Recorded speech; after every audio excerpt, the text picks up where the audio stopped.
En la vasta galería de casos criminales que han sacudido a México, hay uno que destaca por su naturaleza enigmática y escalofriante. Se trata del caso de la Mataviejitas, un nombre que ha quedado grabado en la memoria colectiva y ha despertado el interés y la intriga de muchos. Durante años, una serie de asesinatos a personas de la tercera edad mantuvo en vilo a la sociedad, generando gran temor y desconcierto. Lo más sorprendente de todo es que detrás de estos crímenes se ocultaba una figura inesperada, una mujer a quien apodaron la Mataviejitas. Pero antes de comenzar con el caso de hoy, me gustaría darles las gracias por estar un día más en el canal y a la vez recordarles que me ayudarán mucho con sus me gusta y sus comentarios, donde me gustaría que me dijeran si ya conocían este caso o si a lo mejor si no eres de México, pues a lo mejor no lo conocías. Recuerden que ya están activas las membresías y los super thanks por si quieren apoyar el canal de modo adicional. Ahora sí, no me lío más y vamos con el caso de hoy. Esto es Sumario Criminal. Juana Dayanara Barraza Samperio llegó al mundo el 27 de diciembre de 1957 en la localidad de Pazoyucán, un tranquilo rincón rural de Hidalgo, México. Sus progenitores respondían a los nombres de Trinidad Barraza, el cual era un oficial de policía, y Justa Samperio, una mujer dedicada a la prostitución y con problemas de adicción por el consumo de sustancias y alcohol. Cuando apenas tenía 3 meses de vida, Juana fue testigo de la separación de sus padres, pues Justa abandonó a Trinidad para iniciar una nueva relación con un hombre llamado Refugio Samperio. Este individuo, quien estaba casado, se convirtió en la figura paterna de Juana, y fue desde aquí que Juana adquiría el apellido Samperio. Desde muy pequeña, Juana nunca logró adquirir habilidades de lectura y escritura, pues su madre en ocasiones le negaba el derecho de asistir al colegio. Juana también se enfrentó a grandes dificultades en su hogar, pues nunca tuvo una buena relación con su madre, ya que Justa la agredía de forma constante, tanto física como verbalmente. Sumado a esto, Juana no disfrutaba de una vida tranquila o estable, pues con regularidad su madre salía a bares y organizaba reuniones en casa con amigos, donde también predominaba el alto consumo de alcohol. Cuando Juana tenía 12 años, su madre decidió salir a beber con un grupo de amigos llevándose consigo a su hija. En estado de ebriedad, Justa tomaría una decisión que sin duda marcaría la infancia de Juana, pues ese día Justa se quedó sin dinero para continuar bebiendo alcohol, por lo que decidió hacer un trato con un hombre llamado José Hugo, quien para ese entonces tenía 26 años. Dicho trato consistía en que este hombre le daría 3 cervezas a Justa a cambio de ofrecerle a su hija, de tan solo 12 años, para que él hiciera lo que quisiera con ella. José Hugo aceptó la propuesta de Justa, se llevó a Juana y abusó sexualmente de ella, quien quedaría embarazada por primera vez. Debido a esto, durante un tiempo Juana se mudó a vivir con José Hugo, pero la convivencia no era nada fácil, pues existían constantes peleas entre ambos, donde el hombre maltrataba físicamente a Juana. La madre de Juana, Justa, estaba enterada de la situación que vivía su hija, pero esto parecía no importarle. No obstante, Refugio Samperio, el padrastro de Juana, se enteró de los malos tratos que la muchacha recibía, por lo que 3 meses después que Juana diera a luz, se la llevó nuevamente a vivir con ellos en su antiguo hogar, donde también estaba Justa. Sin embargo, la relación entre Juana y su madre no mejoraba, pues Justa siempre mantuvo el mismo trato arrogante en contra de su hija. Ya con 18 años y tras el fallecimiento de su madre debido a una cirrosis hepática, Juana tomó la decisión de partir hacia la Ciudad de México, donde a lo largo del tiempo experimentó varios matrimonios fugaces y dio a luz a 4 hijos. La madre de Juana siempre le decía que ella no tenía por qué estudiar, que Juana sería una simple ama de casa y que no tendría algún trabajo o profesión, y al parecer las predicciones de Justa se estaban cumpliendo, pues Juana ya tenía varios hijos y no tenía una profesión, ya que su madre no le había permitido estudiar en su infancia. Aunque ya de adulta Juana estudió enfermería, nunca ejerció dicha profesión, pues sus trabajos más comunes eran como ama de casa, tal como su madre predijo. Juana estaba pasando por un momento difícil, no tenía un sustento económico constante, y sumado a eso sus parejas sentimentales no eran demasiado duraderas, pues uno de ellos era parte de una organización de narcotraficantes, quien desapareció misteriosamente dejando a Juana sola con sus hijos. Esto la obligó a buscar más fuentes de ingresos, ya que tenía que mantener a su familia. Sin embargo, el momento más triste de su vida llegó con la muerte totalmente inesperada y violenta de su hijo mayor de nombre José Enrique, quien falleció en un trágico altercado entre pandilleros cuando contaba con tan solo 24 años. No obstante, Juana continuó luchando y no permitió que dicha pérdida la hundiera. Empezó a ser una fiel adoradora de la Santa Muerte, y esto pareció darle fuerzas para continuar. Entre las décadas de 1980 y 1990, Juana se adentró en el mundo de la lucha libre profesional. Con gran éxito desempeñó diversos empleos y recorrió el centro de México bajo la máscara de la Dama del Silencio, nombre que ella misma eligió en alusión a su personalidad tímida y reservada. Con estas luchas podía ganar el dinero suficiente como para mantener a su familia. Poco a poco comenzó a tomar fama, llegando a ser una luchadora profesional, pues su complexión robusta la privilegiaba, ya que Juana no era como las mujeres promedio y algo que destacaba en ella era su altura y fuerza. No obstante, durante una de sus luchas profesionales, Juana sufrió una lesión en la columna vertebral y al acudir al médico el especialista le advirtió que si continuaba practicando la lucha libre podría quedar incapacitada de por vida. Como resultado, decidió abandonar el cuadrilátero y buscar empleo como promotora de lucha libre, profesión que se le daba bastante bien y aunque ya no participaba en las luchas, buscaba promover a grandes iconos de dicho deporte, lo que le proporcionaba una buena suma de dinero. Este trabajo lo mantuvo por 10 años, hasta que Juana ya no logró encontrar buenos luchadores para promover, por lo que se vio obligada a trabajar de nuevo en tareas domésticas, aunque ocasionalmente seguía organizando algunos eventos de lucha libre. En el año 1995, la necesidad apremiaba a Juana, por lo que cometió varios robos en tiendas para poder subsistir. Poco a poco, este accionar evolucionó hacia robos más elaborados en viviendas, pues carecía de los recursos económicos necesarios para alimentar a sus hijos. Más tarde, el gobierno mexicano anunció que proporcionaría ayudas a personas de la tercera edad, que consistía en otorgar medicamentos o dinero para poder costearse estos, para los ancianos en condiciones de salud delicadas. Juana pareció ver una oportunidad con esto, y es así como decidió cambiar su identidad. La mujer pasó de ser una luchadora profesional con un traje rosado y máscara de mariposa a hacerse pasar por enfermera o trabajadora social del gobierno, con el propósito de introducirse en hogares y ganarse la confianza de mujeres de avanzada edad que vivían solas. Para generar un ambiente propicio, Juana siempre llevaba un estetoscopio y una falsa credencial gubernamental, instando así a que a las ancianas se inscribieran en el programa social destinado a la tercera edad. De este modo, una vez dentro, Juana desataba su ira sin contemplaciones, pues asesinaba a sus víctimas y saqueaba por completo las viviendas, desvaneciéndose de la escena del crimen sin dejar rastro alguno. La primera persona en ser víctima de Juana fue la señora María de la Luz González Anaya, de 64 años. Este fatídico suceso ocurrió el 25 de noviembre de 2002. En un principio, la intención de Juana era solo entrar para robar algunas prendas de valor, tal cual como lo había hecho en ocasiones anteriores, pero el asunto se le fue de las manos y lo que inició como un simple robo terminó por convertirse en el primer asesinato de Juana. Al parecer, la señora María de la Luz comentó algo que le pareció ofensivo a Juana, lo que causó su ira y golpeó a la señora para acabar estrangulándola con sus propias manos hasta quitarle la vida. Después, Juana procedió a revisar el interior de la vivienda para llevarse dinero junto con joyas y artículos de valor que después vendió. Después de este primer crimen, Juana se mantuvo sin cometer más asesinatos durante aproximadamente 3 meses. Pasado ese tiempo, Juana volvió a actuar y acabó con la vida de una segunda víctima, la señora Guillermina León, de 84 años. El modus operandi seguía una pauta similar en todos los asaltos. Entraba, se ganaba la confianza de sus víctimas para poco después desatar su ira mediante golpes contundentes hasta privar de la vida a sus víctimas, procediendo después a robar sus pertenencias.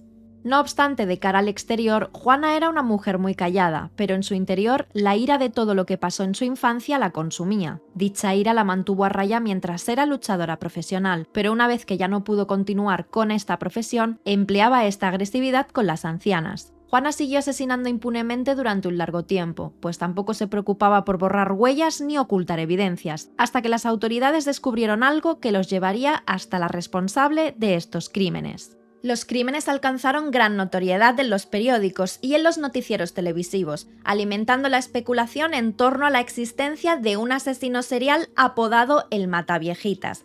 La conclusión inicial apuntaba a la búsqueda de un hombre como presunto responsable. A raíz de las declaraciones de varios testigos, los investigadores llegaron a la conclusión de que el sospechoso era un hombre disfrazado de mujer, quien se hacía pasar por trabajadora social. Según los testimonios recabados, el responsable de estos fallecimientos era una persona de complexión robusta, pero no habían logrado descifrar de si se trataba de un hombre o una mujer. solo se conocía que el homicida vestía de blanco. Tenía una estatura aproximada de entre 1,70 y 1,75 metros, piel morena clara, rostro ovalado, mejillas prominentes, cabello rubio y cejas bien definidas, y estimaban que podría tener unos 45 años. Durante una conferencia de prensa, el fiscal federal a cargo del caso llegó a afirmar que estaban tras la pista de un individuo audaz, sumamente astuto y cauteloso, dotado de una mente brillante. Por su parte, un psicólogo contratado por el Ministerio de Justicia de México, tras examinar casos de asesinos en serie que habían atacado a mujeres de edad avanzada en Francia y España, llegó a la conclusión de que se trataba de un hombre con preferencias homosexuales, víctima de abuso físico durante su infancia, quien vivía rodeado de mujeres, que quizás había tenido una abuela o convivía con un anciano, o bien albergaba rencor hacia esa figura femenina. Sin embargo, dicha teoría distaba mucho de la realidad.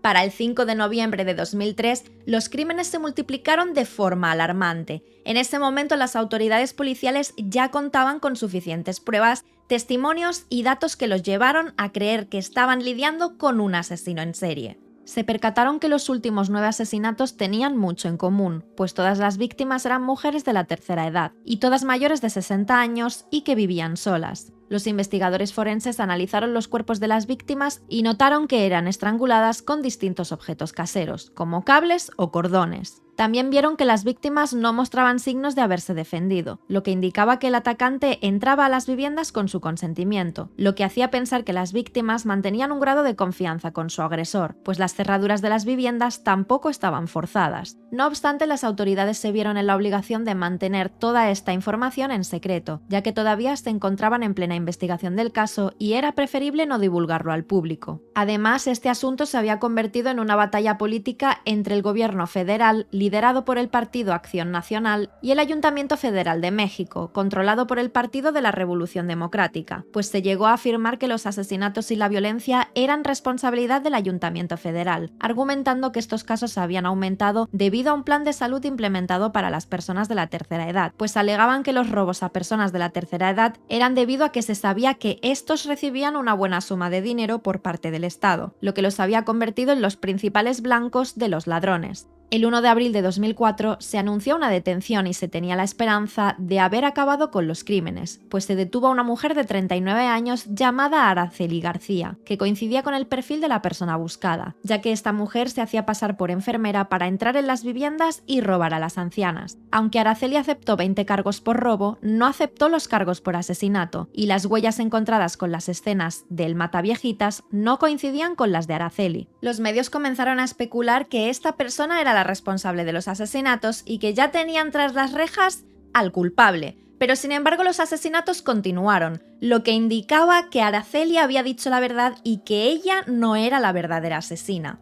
El 28 de septiembre de 2005 fue asesinada la madre de un destacado criminólogo, Luis Rafael Moreno González. La víctima, llamada Carmen Cecilia González, contaba con 82 años y pertenecía a una familia de clase alta. Ante este acontecimiento, la policía implementó una operación especial conocida como Operación Parques y Jardines, intensificando la vigilancia en todos los lugares donde se sospechaba que el asesino podría estar presente. Los agentes distribuyeron panfletos y brindaron consejos a las personas de la tercera edad para que no salieran solas y no abrieran la puerta a individuos desconocidos. Además, se ofreció una compensación económica a mujeres ancianas para que actuaran como señuelo en las áreas de los parques y plazas de la Ciudad de México. También se difundieron carteles de búsqueda por todo México, que mostraban 2 bocetos elaborados a partir de los testimonios de personas que decían haber visto al mataviejitas. Uno de los bocetos era con rasgos más femeninos y el otro con rasgos más masculinos. Sin embargo, estos bocetos no hacían mención a la vestimenta y se clasificaban simplemente como personas de interés, sin aportar más detalles. No fue hasta el 2006 cuando las autoridades policiales admitieron oficialmente la existencia de dicha persona responsable de los asesinatos en serie, pues de momento las autoridades no habían hecho pública la información verídica para evitar conflictos políticos. Durante aquellos días no se sabía en realidad a quién estaban buscando, solo se tenían algunos indicios del sospechoso o sospechosa, pero no una descripción acertada. Las huellas encontradas en las viviendas de las personas asesinadas no coincidían con ninguna otra registrada en la base de datos policiales, lo que indicaba que esta persona nunca había sido arrestada con anterioridad. Aún estaba en mente la idea del psicólogo que mencionó la teoría de un hombre con odio hacia las mujeres,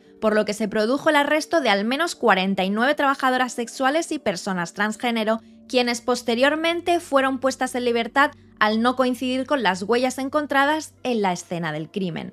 Ante la falta de resultados, la policía solicitó la colaboración de las autoridades francesas, quienes contaban con experiencia en casos similares, como el del asesino en serie de homosexuales conocido como Thierry Paulin, apodado el monstruo de Montmartre. Después de un prolongado periodo sin actividad delictiva ni noticias sobre asesinatos o robos, los investigadores comenzaron a considerar la posibilidad de que el perpetrador hubiese fallecido. Sin embargo, el 25 de enero de 2006, la Mataviejitas volvió a actuar. Ese día salió en busca de su presa como una cazadora, sin sospechar que aquella sería su última víctima. Esa mañana, Juana recorría la calle José Gazo de la colonia Moctezuma, ofreciendo su servicio como empleada doméstica, cuando vio a una mujer de avanzada edad cuyo nombre era Ana María de los Reyes, de 84 años. Ana María regresaba de hacer las compras en un negocio cercano y llevaba consigo algunas bolsas pesadas, a lo que Juana se ofreció para ayudarle a cargar la compra hasta su casa, y Ana María aceptó. Ambas llegaron a la vivienda de Ana María y al abrir la puerta la señora permitió que Juana entrara, quien le comentó que se dedicaba al servicio de lavado y oficios del hogar. Ana María vio esto como una oportunidad y le ofreció 20 pesos mexicanos a Juana para que le ayudase a lavar y planchar una docena de ropa. Juana le expresó a Ana María que 20 pesos era una cantidad muy baja, a lo que Ana María le respondió que las personas como ella siempre aspiraban a ganar más. Juana no replicó o contradijo la opinión de Ana María, sino que simplemente agarró un estetoscopio que había en una mesita cercana y con el cordón de caucho rodeó su cuello hasta asfixiarla y causarle la muerte. Tras perpetrar el crimen y robar todos los objetos de valor, Juana se disponía a abandonar la escena del crimen, pero en ese preciso momento, un inquilino que residía con la señora Ana María la sorprendió mientras ella salía de la casa. Este hombre desconocía por completo la visita de Juana en esa casa, por lo que sin cuestionarla, simplemente le permitió marcharse. Pero al entrar en la vivienda, dicho inquilino vio el cuerpo sin vida de Ana María tendido en el suelo y rápidamente llamó a las autoridades para explicar lo sucedido. Las autoridades, al escuchar la descripción de la mujer que el inquilino había visto salir, se dieron cuenta que coincidía con la descripción del Mataviejitas, por lo que se desplegaron una gran cantidad de funcionarios por la zona y así por fin poder arrestar a la escurridiza responsable de todos aquellos crímenes. Al cabo de unas pocas horas, Juana Barraza fue detenida y al tomarle las huellas se encontraron con la sorpresa de que éstas coincidían con las encontradas en las escenas de los crímenes. Ahora, definitivamente, ya tenían a la verdadera culpable de todos aquellos asesinatos. Durante el registro de la vivienda de Juana en busca de evidencia relacionada con los crímenes, descubrieron una sala repleta de trofeos y recortes de periódicos que hacían referencia a los asesinatos, así como objetos que habían sido robados de las víctimas. También encontraron un altar con imágenes de Jesús Malverde y la Santa Muerte, dos santos populares ampliamente venerados por varias comunidades de México. Finalmente, Juana Barraza confesó haber estrangulado a Ana María y también a otras 3 mujeres, pero negó rotundamente ser la autora de los demás asesinatos. El 30 de mayo del 2008, Juana declaró ante el tribunal que la motivación principal de sus crímenes era el odio hacia las personas mayores, pues éstas le recordaban el maltrato que sufrió con su madre cuando era una niña e indicó que Justa, su madre, la golpeaba y eso le había causado un gran rencor hacia las mujeres de la tercera edad. Sumado a eso, también indicó que lo hacía por dinero, pues las mujeres mayores eran más fáciles de robar y que la necesidad económica para mantener a sus hijos la llevaron hasta ese punto. Juana siguió negándose a ser la culpable de todos los asesinatos, pero poco importaba eso, ya que las huellas recolectadas en todas las escenas anteriores coincidían con las suyas, así como también las pruebas encontradas en el momento de su detención, pues llevaba consigo un estetoscopio, planillas falsas del servicio de enfermería y también una credencial falsa de enfermera. Todas estas pruebas encajaban perfectamente con el sospechoso descrito y con su modus operandi. Juana Barraza Samperio fue imputada con un total de 48 crímenes, y aunque no todos pudieron ser probados con certeza por la falta de algunas pruebas, se le atribuyeron de todos modos debido a la naturaleza de los mismos. Finalmente, ese mismo año 2006, el juez la encontró culpable de 17 asesinatos y 12 robos agravados, lo que llevó a imponerle una sentencia de 759 años de prisión. Dicho juez basó principalmente esta condena en los homicidios en los que se encontraron coincidencias con sus huellas dactilares. Juana expresó su desacuerdo desacuerdo con la sentencia y se negó a firmar cualquier documento. Además, anunció su intención de apelar dicha sentencia. También se le impuso el pago de las indemnizaciones de 30.000 pesos mexicanos a cada una de las familias de las víctimas y se le negó cualquier tipo de beneficio, como una fianza o la libertad condicional debido a la gravedad de sus crímenes. Juana se negó a todas estas condenas y se mostró indignada por las acusaciones, alegando que ella no era la persona que todos pensaban y cambiando su versión, pues ahora decía que ella no era la responsable de ninguno de esos crímenes. Aún así, las evidencias eran innegables, por lo que inmediatamente después de dictar sentencia, fue llevada a la cárcel de Santa Marta, donde al parecer su vida ha sido bastante tranquila y sin altercados. Estando en prisión, Juana contrajo matrimonio en el año 2015 con otro recluso que cumplía su condena en la misma prisión, pero después de un año, Juana pidió el divorcio. El de Juana Barraza es el caso de una mujer astuta, inteligente y fría, quien cometió varios crímenes contra personas de la tercera edad y finalmente fue detenida en el año 2006, un caso que permanece en la memoria de los mexicanos, pues durante algún tiempo los ciudadanos que tenían familiares de edad avanzada vivieron con el constante temor a que sus ancianos se quedaran solos y terminaran siendo víctimas de la mataviejitas. Y bien, gente bella, hasta aquí el vídeo de hoy. Díganme en comentarios si conocían el caso de la mataviejitas, si me dejé algún detalle y también pueden comentar qué otros casos les gustaría ver en este canal. Si les gustó el vídeo pueden dejar su like y suscribirse para no perderse nuevo contenido. Si desean aparecer aquí en las menciones, les recuerdo que pueden apoyar el canal con las membresías. Ahora sí me despido, les mando un abrazo y nos vemos muy pronto en otro nuevo vídeo de Sumario Criminal. Bye bye.